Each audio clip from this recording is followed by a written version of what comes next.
Hello and welcome to the Situation Room on ChannelOne Television. It's a show, like I always tell you, that gauges the heartbeat or the pulse of the elections as we go into December 7, 2024.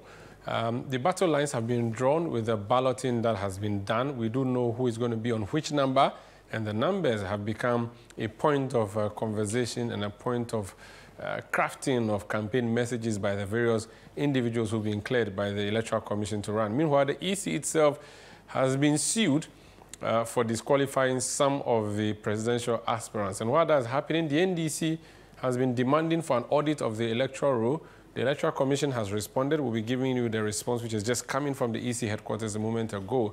And then the Alan Chamantin team, the Movement for Change, is also asking for an audit. So we'll see how the EC is going to deal with all those matters. My name is Umar Rusanda Amadu, and I'm here with Sami Wiafi and Fred Jabano. We'll come back and discuss this and other issues. You're welcome back. This is the Situation Room on ChannelOne Television.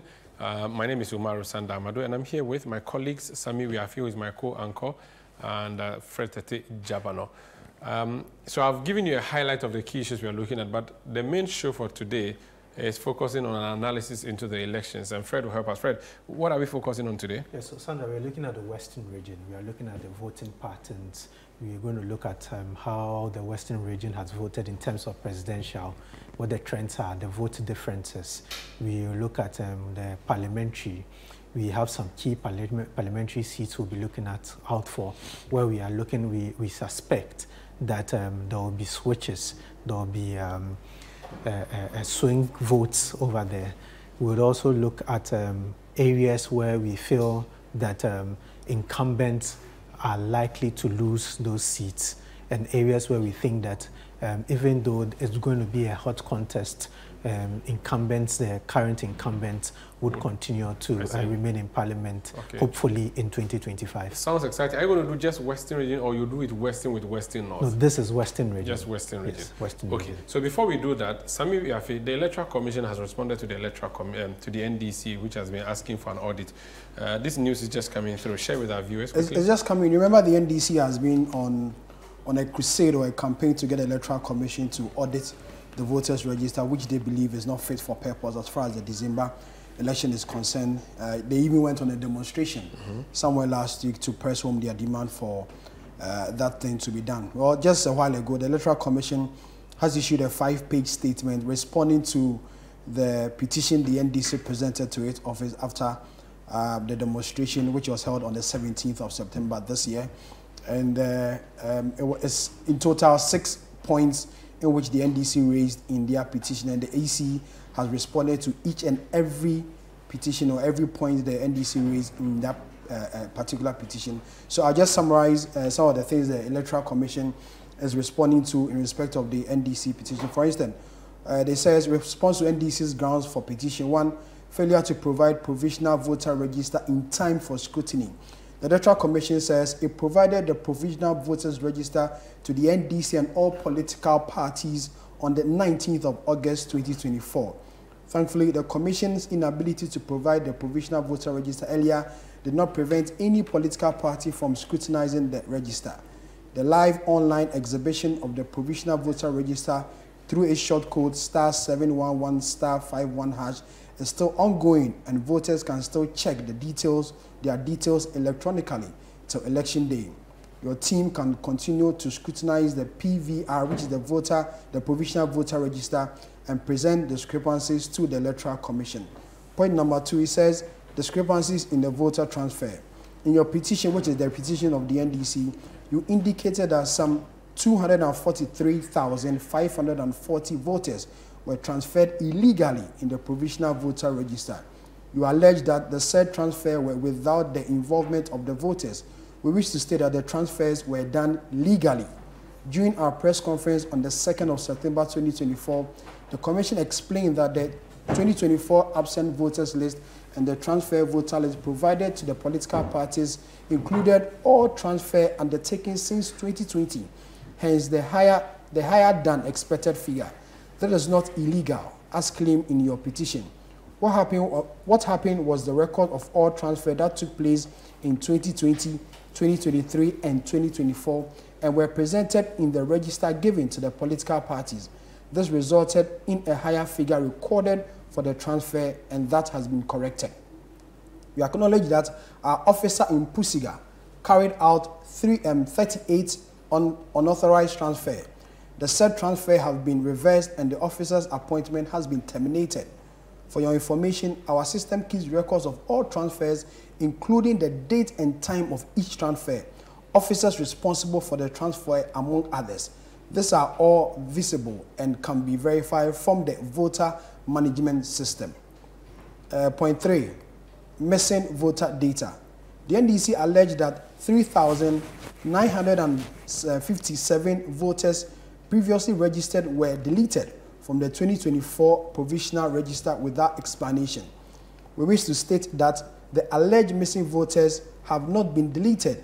They were either on the voter register or on one of the following lists of exhibition list, the multiple list or transfer list.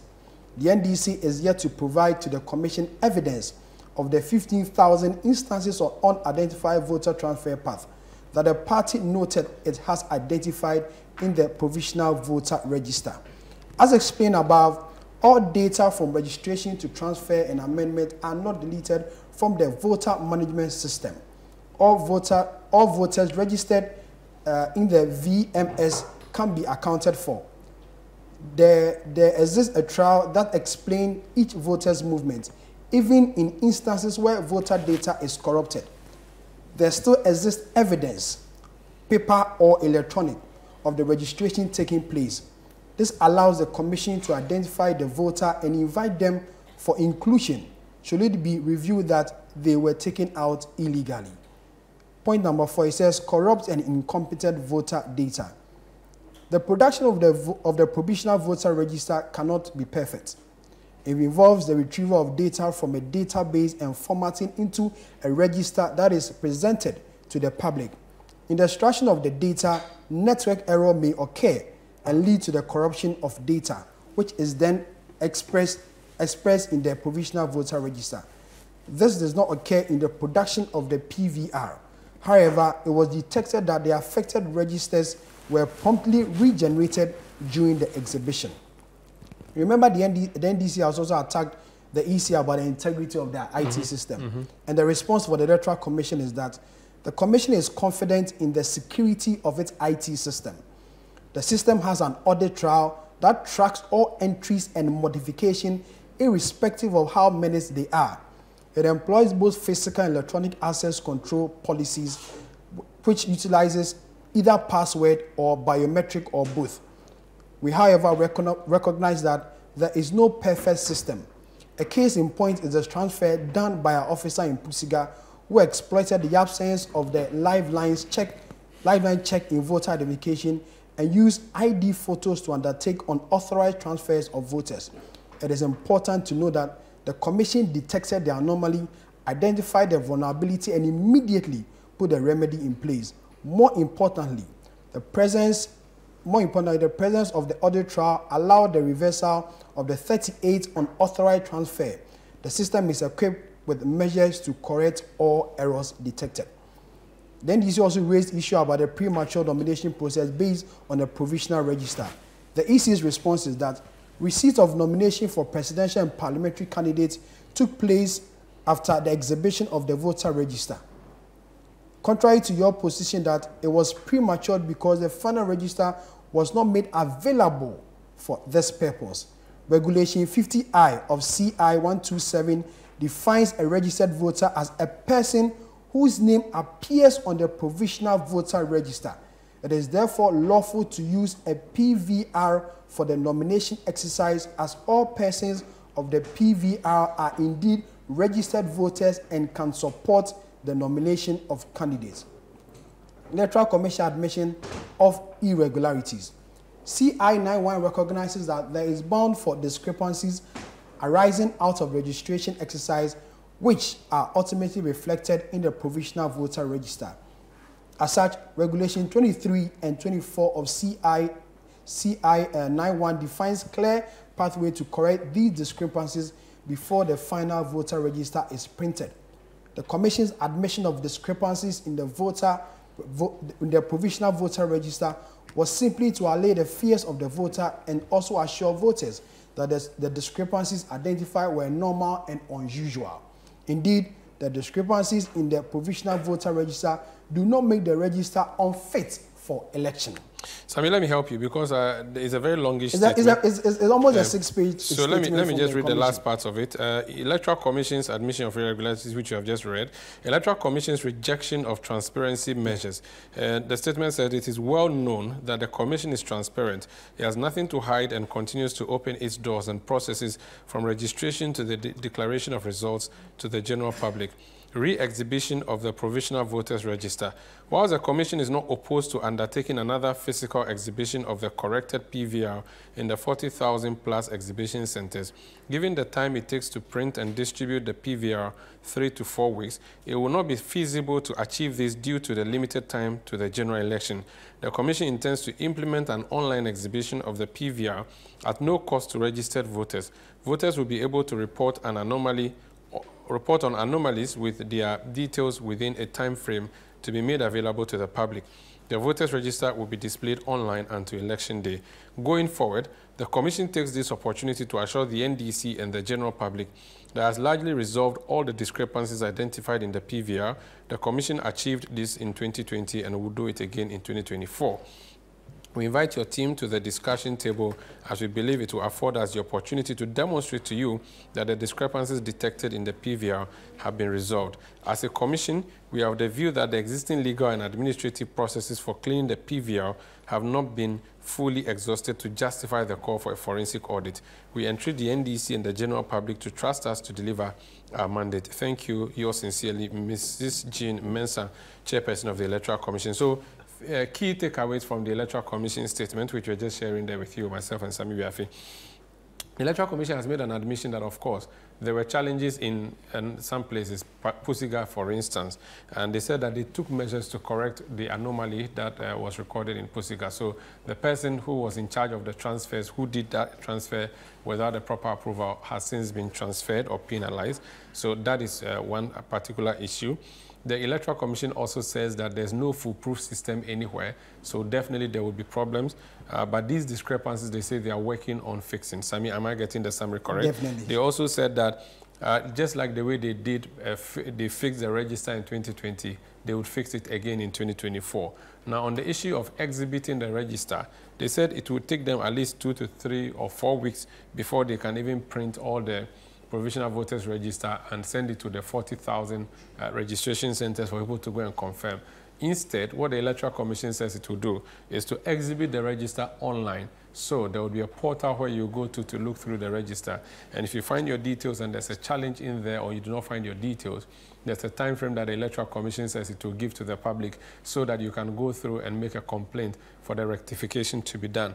It is also inviting the NDC to a table to discuss these particular matters. However, it also says that NDC did not provide some of the information supporting the claims that it has made. So, Sami, I believe that's a summary, unless there's more that you think you... Exactly was the point. And they also assured Ghanaians that their IT system is robust, and then they've done what they feel is good as far as this election is concerned. Very well. So that's the Electoral Commission issuing that statement. It's just a statement that's coming through now.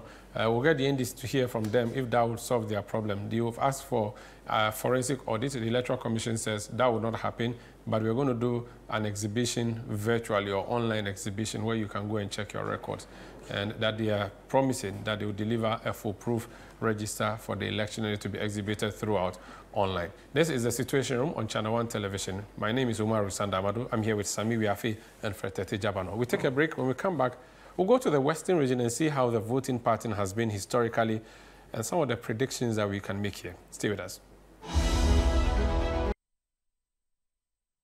You're welcome back. This is Situation Room on Channel One Television. So we just gone by, we've been telling you what the Electoral Commission has said to the NDC in response to the request for an audit of the voters register. The Electoral Commission would not accept that request. It says time frame and all the issues that it has highlighted. Meanwhile, we're talking about the Electoral Commission. You do know that we now have the official candidates into election 2024 13 persons. Alan Chamantin is at the bottom at Asieho. Number 1 is Dr. Mahmoud Baumia. John Dramani Mahama is number 8. Ekia Donko is number 3. Cheddar is number 12. I'm not sure I remember the rest of the arrangements. But Chamantin is number 13. you know, that's the bottom here. That's what I'm saying. Is at the bottom at number 13. So that is what is happening. Now, the people who were disqualified, Bernard Mona of the PNC, Samuel Apia Dankwa, who is also on the Yellow Ghana movement, they have decided to go to court. Who else has gone to court? So Samuel Apia Dankwa has written to the EC, so they have discussions upon his disqualification. He says that he thinks that his issues could be addressed easily. Okay. It's now the PNC and the PPP which have headed to court. So Bernard Mona and Kofi Asamoah, who is the flag bearer for the PPP, have headed to court. What they did was to file for a judicial review of the decision of the Electoral Commission. In their case, they are saying that they believe that they were not treated fairly. The actions of the EC was not right, was illegal, it was unjustified, and they are asking the court to ask the EC to give them an opportunity to correct their mistakes and then get them back on the ballot. Like happened in 2016. Like it happened in 2016. In the meantime, one of their declarations they are asking for is for the court to put on hold the process, the electoral process, which is currently ongoing, so that they could address their issues and get back on the ballot. So for the PPP and the PNC, they have gone to the court to seek the court's intervention in their matter. Meanwhile, Alan Chamantin's movement for change has also written to the EC asking for an audit of the sort of the electoral rule. It's basically what the NDC is also asking for, that the representatives of the various candidates who have been passed and are on the ballot come, sit, look at the EC's IT system, the voter register as it stands now, and make corrections to the various errors and infractions which can be found on the voters register. Okay. So that's it on the electoral rule, the Electoral Commission. Let's move on now and talk about what we have all been looking forward to, what the December 7 will be looking like. But to know the future, you need to go back to the past. So we have gone to the past in the Western region to see what the picture looks like or looked like, and what the picture looks like now, and what the future may portend. Fretete Jabano and Sami, tell us what you have. So we start with the presidential results for the Western region. The Western region is quite interesting. It's a bit of a... We call it an imbalanced region. If I want to have a better word, an imbalanced region. I mean, the parties would usually get some reasonable number of votes in this particular region, but the MPP has been the party which has gotten most votes, so have won the region most since 1992. So we go to the historical precedents from the Western region. We start with 96. In 96, the NDC won by 49.9%, the MPP 48.8%. So blue is MPP, green is NDC. Blue is MPP, green is NDC. In 2000... So 96 NDC won the region? 96 NDC won the region. In 2000, the MPP won the region with 53%, 40% for the NDC. In 2004, 66% for the MPP, 31% for the NDC.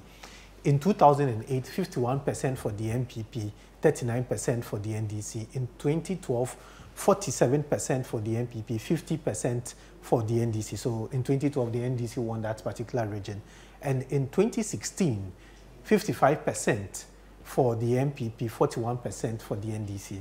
So when we look at the raw figures like this in terms of percentage, you'd realize that for the presidential election, the MPP has performed better in the Western region. 4 out of the 6 elections under review. Yes, they have So won. Western region is MPP? Would it be fair to say that? Yes, I mean, in terms of the number of times you've won, it's 4 against 2. So you can boldly say it's an MPP region. This is just Western without Western North. This is without Western North. So this is just the Western region. But as it the stands data now. from all the way to 2016 would have been including Western North. No, so this is just constituencies in Western which region. Are in the Western region now. So we've detached the constituencies. Okay, so it is when you add Western North, then the picture looks in favor quite of different. NDC. Yes, quite different. Okay. Because so I was wondering, I was thinking Western region was generally a region that tilted towards NDC. But it's because of the hiving out of the Western North region. That makes sense. So now. the 17 constituencies of the Western region as we have it currently. This is what it is. Okay. We go to now the data proper in 2012 and look at the numbers. In 2012, because we start from 2012 because it tells us a pattern from a cycle from now from 2012 to 2020. A fourth cycle will be 2024. So let's see how it looked like. In 2012, the NDC won this particular region by 339,586 votes to the MPP's 313,829 votes. The vote difference in 2012 was 25,757. The NDC had 50.9%. The MPP had 47.1%. We go to before we go to 2016, this is how the map looked like in 2012. You realize that when you come towards the coast and the southern part of the region, the NDC, MPP, you see all blue. So what I noticed is that Sekondi, Takoradi municipal area. Those are the coast. When you come to the coastal they have always areas, been blue. It's always been blue. So Sekondi, Takoradi, Esikado, Kitan, and the last one, as in Kwesi Minting and Efia. Yes, Efia. All of them have always been NPP. And you realize that when you look at Sekondi, Takoradi, and you look at Takoradi and Sekondi, they are deep blue. Deep blue. Deep blue. Always MPP. Haven't changed. When you go towards the north, the northern side of the region in 2012, you realize that the MPP covers, NDC wins that part. So Amenfi Central, Amenfi West. So along the Ivory Coast border. All the constituencies there. All the constituencies there in 2012. This is a 2012 map. Okay. In 2012, the NDC won. But you see, people, you would wonder why the NDC would have a number of constituencies, especially around the north to the east and some part of the west. And the NPP is centered around the coastal part. But their numbers are huge. When you look at the Sekondi, Takoradi area, Sekondi, Takoradi, Efia, when you put their numbers down, they are huge numbers. So NDC may have more constituencies, but it will not translate into more votes. In terms of votes. Because the density of those constituencies is not as high as the ones in the Sekondi Exactly. Area. But in this particular election, which is 2012, the NDC won the region. Okay. In this particular election, the NDC won the region. So let's go to 2016. 2016, what did the figures say? In 2016, Nanado came back again with John Mahama. This time round, Nanado had 384,211, representing 55.8% of the votes. John Mahama had 285,938 votes, representing 41.6%. The vote difference was 98,273 votes as compared to 2012. So when you look at Nanado's votes in 2012, let's go back and see. Nanado's vote in 2012, 313,000. Come 2016. So that's like 70,000 extra 30,000 extra votes. 70,000 extra votes. Whilst John Mahama drops. So from 285,000, what was it? From 285,000, John Mahama had 399. Okay, 339. So he dropped. Significantly. He dropped significantly by about 50,000 votes. Okay. But in 2016, when you look at the vote difference between the two parties, it was a 98,273 gap. Or regable margin. Yes. As what was the name? This former chairman called it. Okay. 98,000. Huge. But you see, you go back to 2016. It was an election, as I always say, did not really make sense in terms of numbers. Huge gap. The MPP won well over 1 million votes nationally. So this 98,000 added to that 1 million. Let's get to how the map looked like in 2016. So Sandra and Sami, you realize that this time round, you go up north, it's still the NDC, looking at the map. When you come down south towards the coastal sides, the MPP sweeps all the numbers, all the constituencies over there, including Jomoro. Sorry, which year is this? This is 2016. 2016. Including Jomoro.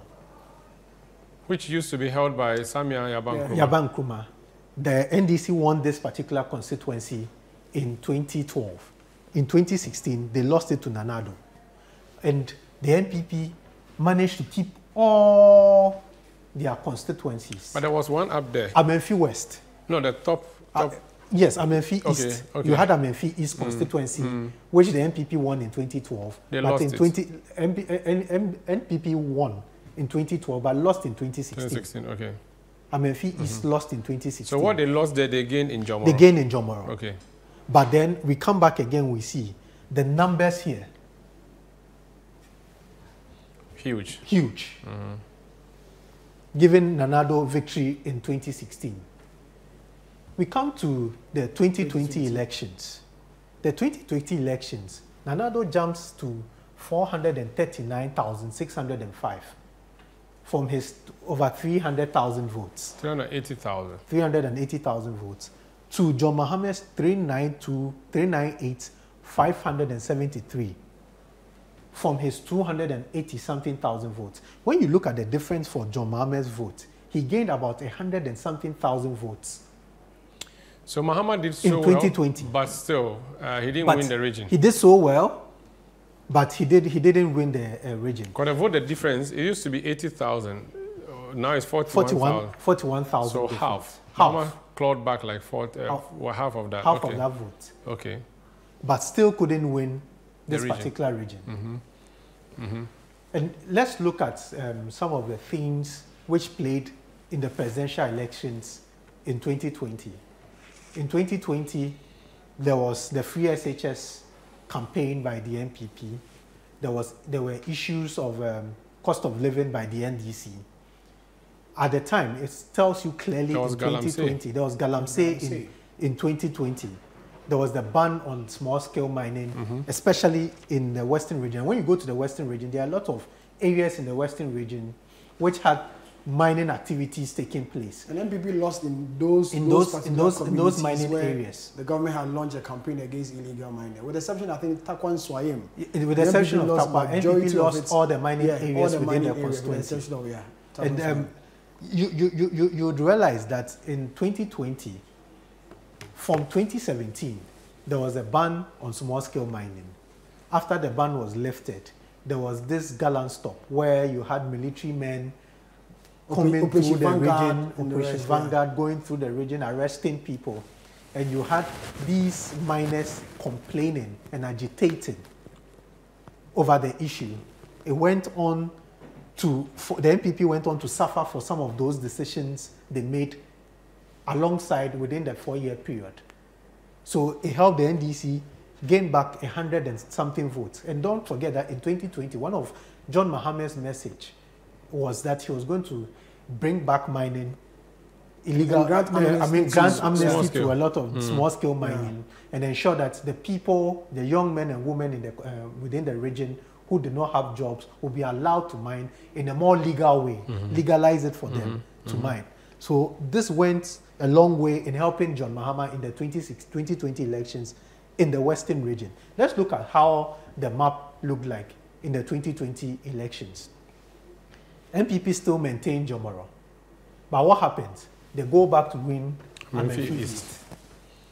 So they added a seat. They added one more seat.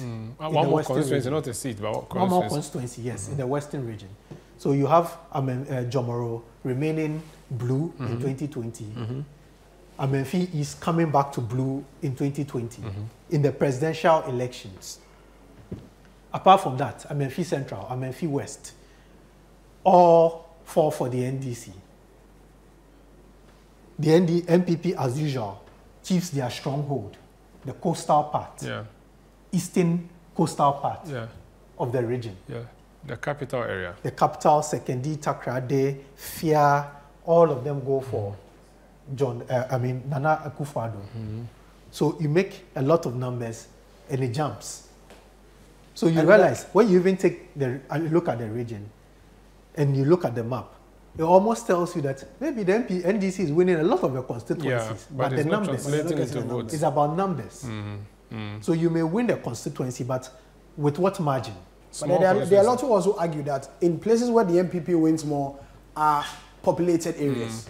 So you take area like Sekendi, You could consider Sekedi to be like maybe Accra or AME. Yes, it's a metropolitan area. So you get quite a large number of people living in those areas compared to a constituency like Amenfi East or Amenfi Central, where the population there may be, you know, lesser than what you may see in Sekedi and the rest. So it adds up to the numbers. So NDC's constituencies are mostly rural constituencies which are less populated. Yeah. Okay, Fred. So that's the picture for us when it comes to presidential in the 2020 elections. You have parliamentary coming up. We have parliamentary. Let's take a break. Let's take a break and come back and do parliamentary. Control, if you're ready. This is the Situation Room on ChannelOne Television. We've been discussing for you what the picture looks like in the Western region in terms of which presidential candidate won what since '96 till date. And we are going to, you know, tell you what the future looks like. But when we come back, we'll look at the parliamentary side to who won which side in parliament. Stay with us. You're welcome back. This is the Situation Room on ChannelOne Television. We are discussing Western region, how the vote pattern has looked like in the past, what it is currently, and what the future looks like. Fred has been walking us through the presidential votes thus far. Fred, what else are we looking at? So, Sanda, as we said, we've looked at the Western region in 2020. This is the map. When you check the population census by the GSS, it tells you that there are well over 2.5 million people who reside within the Western region. Going to 2024, what are the issues? What would be their discussions? What would they be looking out for? So, I mean, in 2020, how many total, what was the total number of voters? So per the statistics available and given to us by the Electoral Commission, so in 2020, the voter population of 1.7 million. Yes, over 1.7 million in the Western region in 2020. In 2016, it was over 1.5 million. That's over 2016. 1.5. In 2012, it was 1.4 million. So the belief is that if you look at the trend, it keeps jumping by every election cycle. About 100, 200,000. Yeah, so the belief is that in 2024, if the EC should release the official, you know, numbers, you expect an increment. You're hitting somewhere 2 million. 1.9. Probably 1.9 voters. Yeah.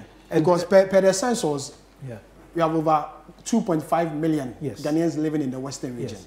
So if the trend by the Electoral Commission is followed, you expect more people within electoral to be on the electoral. 100,000 people to be within added to the Western region, the voter roll for 2024. Yeah. And then when you look at the figures, you'd realize that in terms of demography, the young people, they dominate. They are the majority. Like 50%. Between 18 and the ages of 45 and 50, they make about 50% of the number of people, total voters on the register. What are they looking out for? What are their issues? Because going into the election 2024, and we have established here that the campaigns of all the presidential candidates is targeted at the young people, the youth, meaning that there's a particular message everybody is selling. What are these messages?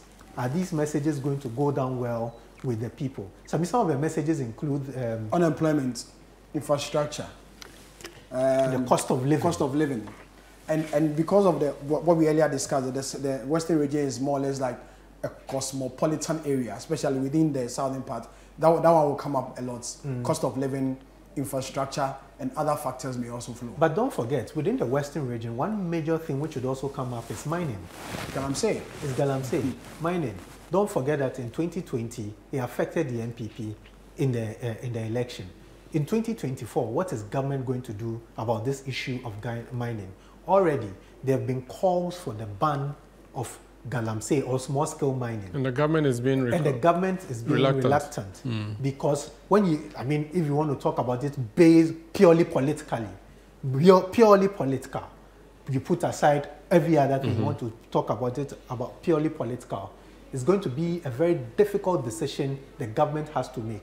The NPP government now would have to make a decision of, do we want votes in terms of politics, or do we want to save the people of this country and the water we have in this country? And coming on the back of 2020, where they lost a lot of parliamentary seats because of the same war, would they want to implement what people are asking them to implement? There's a question that people will also ask. That explains the reluctance. That's going to be one of the issues which they'll be battling in in the Western region come December 7, 2024. Interesting. We see how the people of the Western region would vote. Let's go to the parliamentary election. Or before we do the parliamentary election, let's look at how the trends have been. We've seen the numbers, we've seen the maps. Let's look at how what the graph says for the 2024, the presidential elections in the Western region. So in 1996, as we said, the NDC won that particular election. What happened to the NDC after winning the 1996 election? It drops. Then the MPP keeps on moving, 53%. That trend continues all to 2000, where the MPP hits 66% of the votes. So a huge jump. What happens to the NDC? From 48%, it continues down, falling to 31%. But after 2000, the NPP falls from 64 way to 54.1%. The NDC rises from 31 to 39.6%. So even though NDC won that election 2008, it did not win the region outright. It did not win the region outright. But it was coming. But it was coming. It increased its votes in the region. It increased its votes in the region. The MPP fell in the region in 2008. What happened? In 2012, the MPP continued to fall.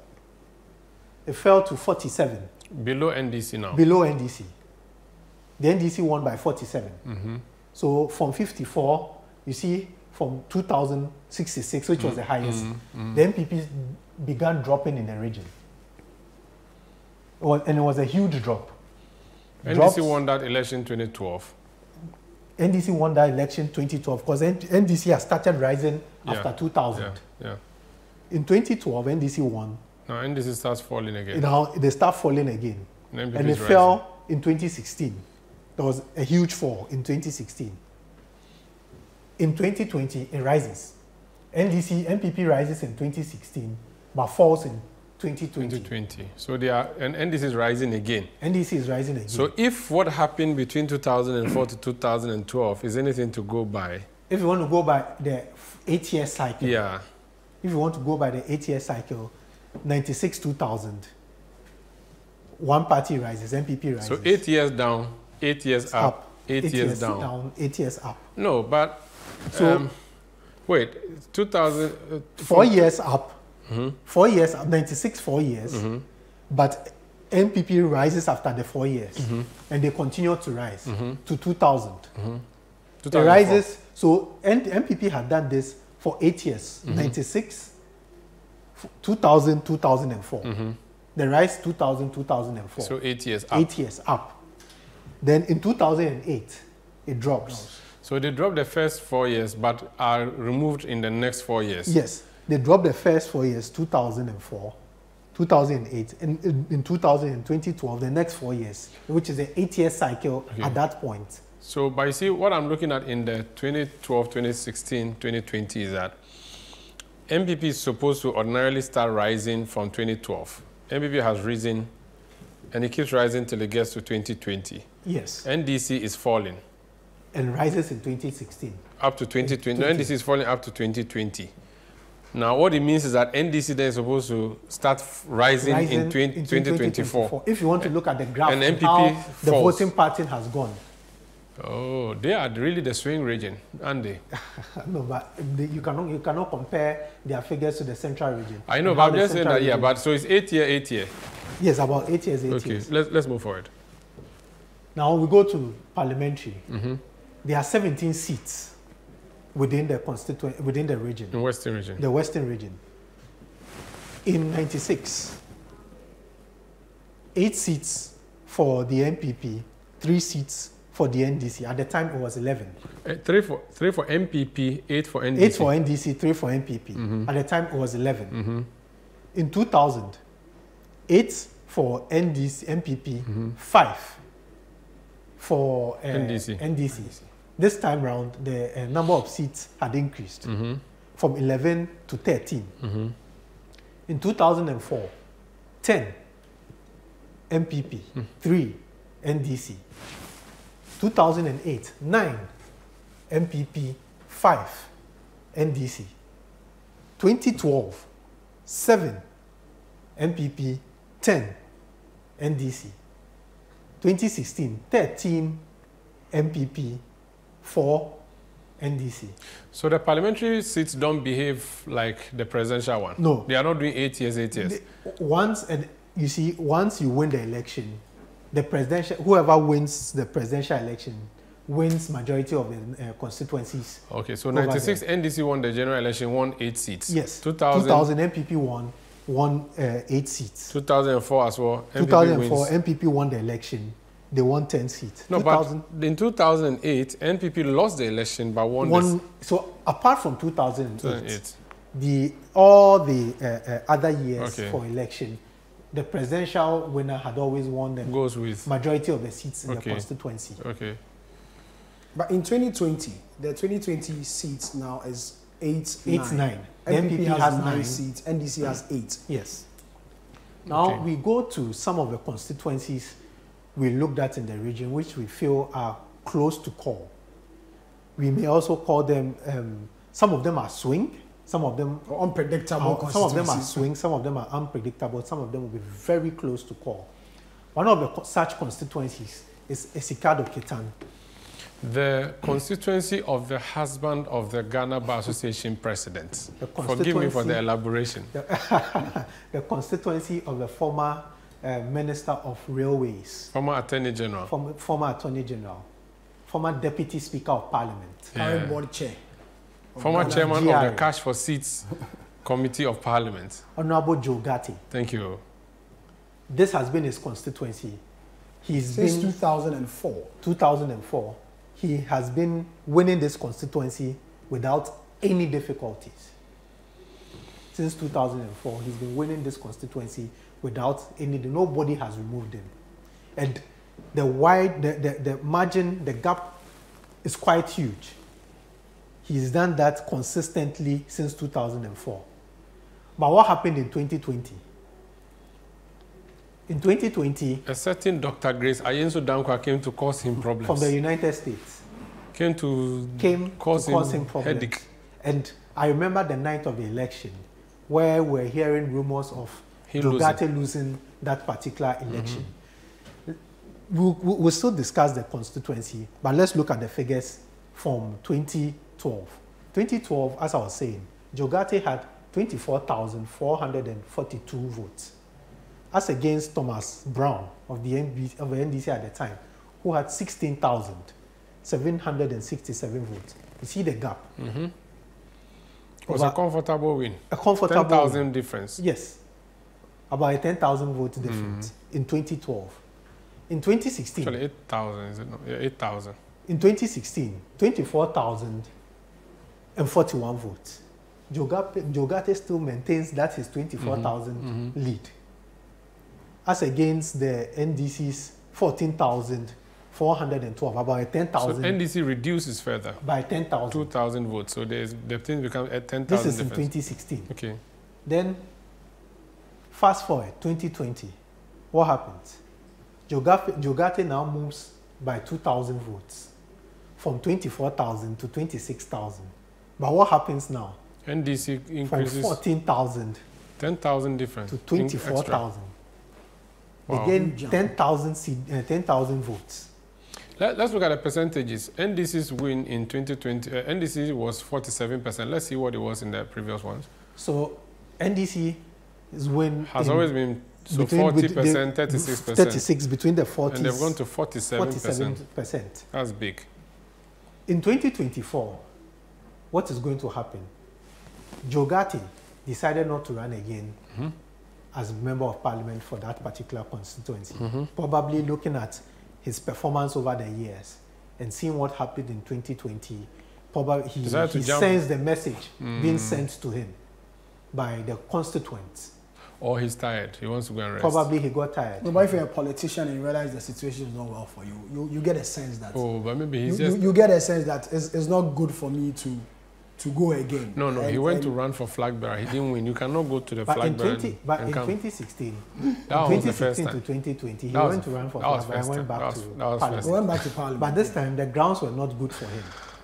Please, and I'm sure he was giving wise counsel by the number of MPP old guys who were all leaving.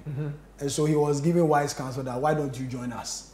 We are leaving, so you also come along with us. Avoid being rooted out. Okay. So I mean, what did the MPP do in the 2023 parliamentary elections? They brought in Charles Bissiou. Exactly. The former Western Regional Secretary of the MPP, a former presidential staffer, a former member of the Interministerial Committee. I think he was a secretary of the Interministerial Committee. Of the Professor Kwabena Frimpong Boateng-led IMCIM. Of the Committee on Illegal Mining. You know, when Anas did that, his expose, his name popped up. I think he's still in court. And OSP is chasing him over a number of issues which he's still battling with. So he's MPP's parliamentary candidate in that particular constituency. They're going to face Dr. Grace Ayinsu in that same constituency. About a week ago, we were in the constituency with Philip Nilate, the constituency. And this is what happened. We had issues of railways, issues of unemployment, issues of, cost of living, which are going to affect this particular parliamentary elections. As we always say, parliamentary elections are local, very local. So railways, roads were some of the concerns that people raised. Let's move to the next constituency, which is also a quite interesting constituency, Prestia-Huni Valley. Prestia-Huni Valley is basically a mining town. You have Prestia, you have Huni Valley, you have places like Bogoso within this particular constituency. This particular constituency was held by Barbara Otinejesi in 2016. Yeah.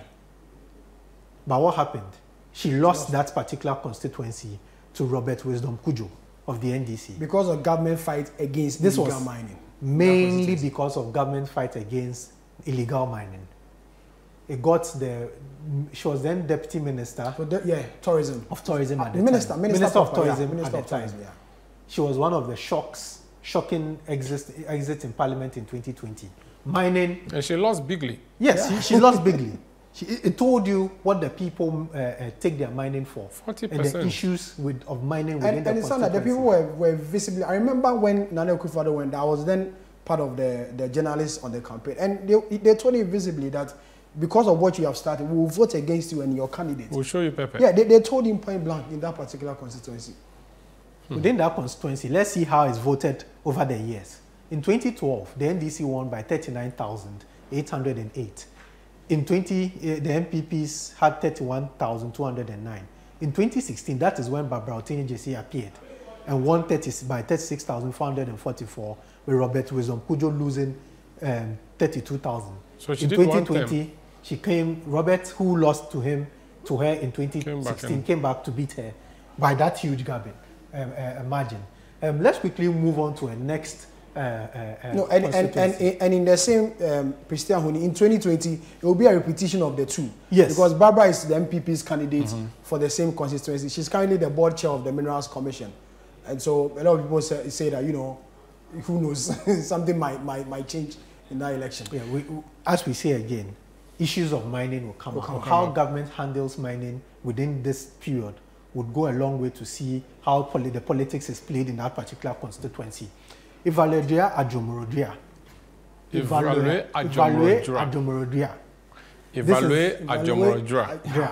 This is the constituency of Catherine Afeku. Do you know Agbelima?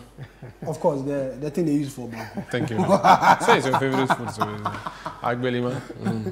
So for the Valadria constituency, in 2020, we had incumbent Catherine Afeku losing to the NDC.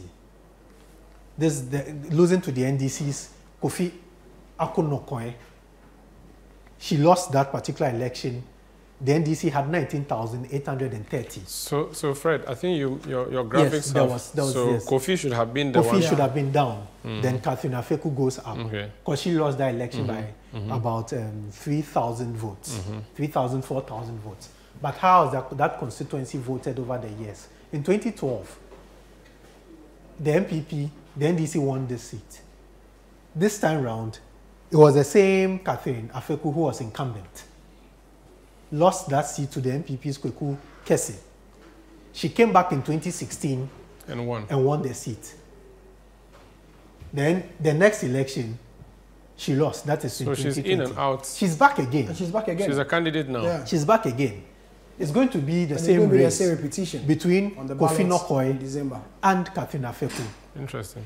In 2020, note that Catherine Afeku had a lot of internal issues within the constituency, in the party. Yeah. She had a lot of internal issues, disagreements with the DCE or MCA at the time, party people and party executives fighting her over some issues and how she was running the constituency. We are told that now she's been able to resolve largely some of these issues. Would that emanate in her overturning the votes in 2020? Okay. We shall see. Okay. Let's go to our final constituency for the Western region, which we think... I don't know whether we would have time for Amenfi East, unless you make it swift. Yes, Amenfi East. Nicholas Amankwa, 2020, 336,215. Edward Ako Amo Akwa, 29,958. This has been a constituency of a former MP, Akwesi Opon Ofusu, and current CEO of COCOBOD, Joseph Boyne Edu. Joseph Boyne Edu, as of 2008 to 2012, was the incumbent. In 2012, Akwesi Opon Ofusu beat him and became MP. In 2016, a new entrant for the MPP, Patrick Sam, came and beat Akwesi Opon Ofusu in the 2016 elections. Then in 2020, the NDC decided to change Akwesi Opon Ofusu, who at the time was a minister, was also tipped to be John Mohammed's running mate in the 2020 elections. Yeah. But that did not happen. Nicholas Amankwa came in.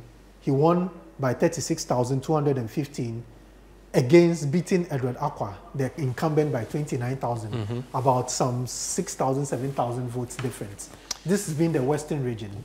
The Western region has largely gone to the NPP, but when we look at the graph we showed, after almost every 8 years, it looks like when one party rises, the other party will start falling. The NPP had been rising for the last 8 years, and the NDC expects to rise in 2024. Would that be the case? The people of the Western region will decide on December 7th. Thank you so much. Our resident pollster, Fred Tetejabano there, and Sami Wiafe, my colleague and a friend of the president. My name is Umaru Sandawadu. This has been Situation Room. We'll be back next week. Thank you so much for joining us. Wow.